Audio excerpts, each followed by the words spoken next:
नमस्कार। आज हम कक्षा 10 के चतुर्थ पाठ शिशु लालनम का हिंदी अनुवाद समझेंगे। प्रस्तुत अयम पाठ है दिग्नाग विरचित संस्कृतस्य प्रसिद्ध नाट्य ग्रंथ कुंदमाला इत्यस्य पंचम अंकात् संपादनम कृत्वा संकलितो अस्ति।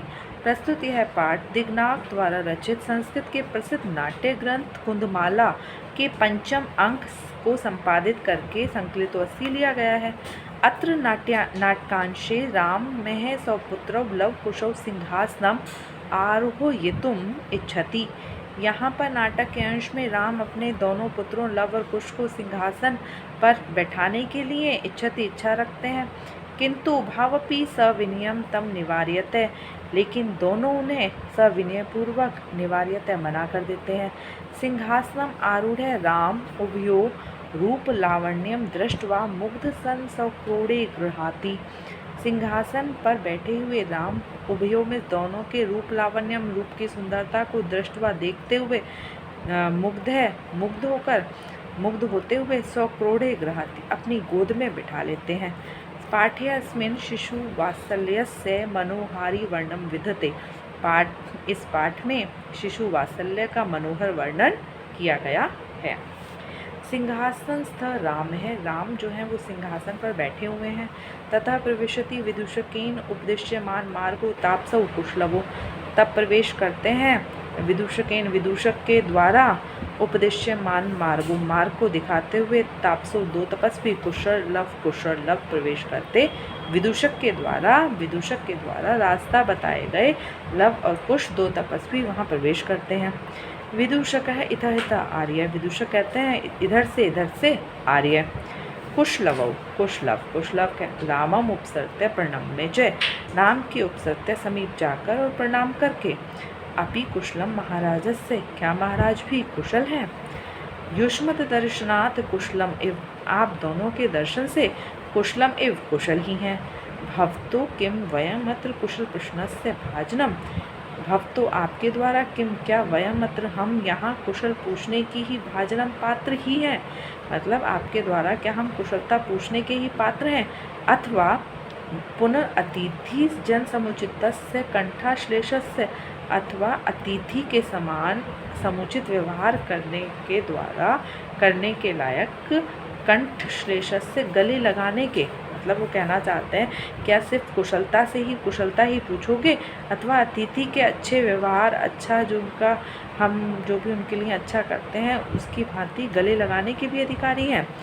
तो परिविश्वज्य में गले लगाकर अहो हृदय ग्राही स्पर्श, अरे वाह हृदय को ग्राही करने वाला स्पर्श, हृदय को अच्छा लगने वाला स्पर्श। इसके बाद देखिए आसनम अर्ध उपवेश्यति, आधे आसन पर बैठाते हैं। आसनम अर्ध में आधे आसन पर उपवेश्यति राम बैठाते हैं उनको। तो उभव दोनों कहते हैं राजा आसनम खलु एतत्, यह तो राजा का आसन है। खलु में निश्चित रूप से, एतत् यह राजा आसनम निश्चित रूप से यह राजा का आसन है। न युक्तम अध्यासितुम, नहीं है उचित, अध्यासितुम यहाँ बैठना जो है इस पर बैठना उचित नहीं है। तो राम कहते हैं सव्यवधानम न चरित्र लोपाय, व्यवधान सहित से चरित्र के लोप के लिए नहीं है। मीन्स जो आप ये रुकावट कर रहे हो, इस पर नहीं बैठना चाह रहे सिंहासन पर, तो ये जो व्यवधान कर रहे हो, ये जो रुकावट है, ये चरित्र के लोप के लिए नहीं है, इससे चरित्र की हानि नहीं होगी।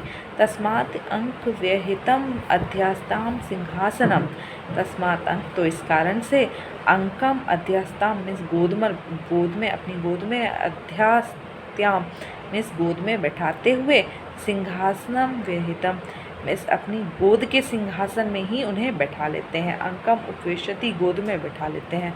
उभव दोनों अनिच्छाम नाट्यते, अनिच्छा का नाटक करते हुए, जैसे मतलब खुश नहीं है इस प्रकार से।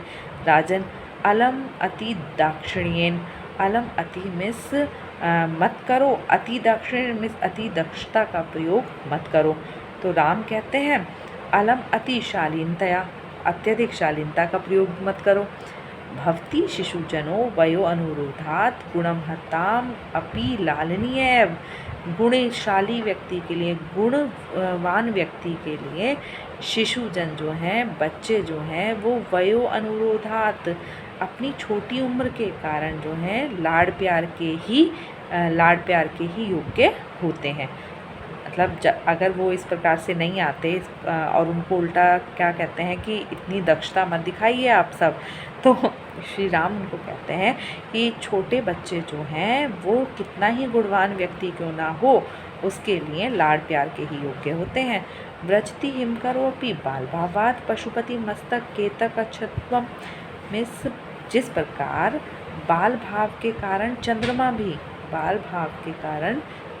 भी पशुपति के मस्तक पर केतक अक्षत्वम का मतलब है केतकी के फूलों के जूड़ों के समान, केतकी के फूल से बनाए गए जूड़ों के समान जिस प्रकार अपने बाल भाव के कारण चंद्रमा भी पशुपति के मस्तक पर शोभित होता है। मतलब चंद्रमा भी अपने बाल भाव के कारण ही केतकी के फूल के जूड़े के समान ही पशुपति के मस्तक पर सुशोभित होता है। राम कहते हैं एष भवतो सौंदर्यम अवलोकन जनितेन कौतूहलेन पृच्छामि। आपके सौंदर्य को अवलोकन देखते हुए जनितेन उत्पन्न हुए कौतूहल से उत्सुकता से पृच्छामि पूछता हूँ। आपके सौंदर्य से उत्पन्न हुए कौतूहल के कारण पूछता हूँ। क्षत्रिय कुल पितामहो सूर्य चंद्रयो, क्षत्रिय कुल के पितामह सूर्य चंद्र के कोवा व भवतो वंशस्थ कर्ता, कौन है भवतो आपके वंश के कर्ता कौन है, या तो सूर्य अथवा चंद्र, इन दोनों में से आपके वंश के कर्ता कौन है। लव कहता है भगवान सहस्त्रम अधिधिति, मतलब भगवान सूर्य सहस्त्र किरणों को धारण करने वाले सूर्य। राम कहते हैं कथम अस्मत् समान अभिजनौ संवृतौ, क्या हमारे समान अभिजनौ संवृतौ, क्या हमारे समान कुल में उत्पन्न हुए। विदूषक कहता है किम द्यो अपि एकम एव प्रतिवचनम, क्या दोनों का भी एक ही प्रतिवचनम, क्या दोनों का भी एक ही उत्तर है। लव कहता है भ्रातार आवाव सौदर्यो, भाई हैं, सौदर्यो में सगे भाई हैं, भ्रातार में हम दोनों सगे भाई हैं। राम कहते हैं समरूप शरीर सन्निवेश है, समरूप में समान शरीर का गठन रखते हुए, एक समान शरीर मतलब एक जैसे दिखने वाले। वयम अस्तु न किंचित अंतरम, वयस अस्तु न किंचित अंतरम, उम्र में भी कोई अंतर नहीं दिखाई देता। तो लव कहता है आवाम यमलव, हम दोनों जुड़वा हैं। राम कहते हैं संप्रति युज्यते, संप्रति में अब युज्यते में उचित है। किम नामधेयम, क्या नाम है आपके।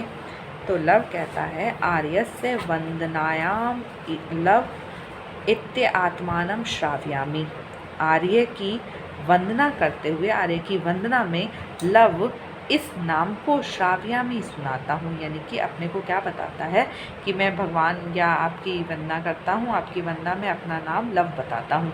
कुशम निर्दिश्य, कुश को निर्देश करते हुए, कुश की तरफ इशारा करते हुए कहते हैं आर्यो अपि गुरुचरण वंदनायाम, आर्य भी गुरुचरण की वंदना में बताएंगे।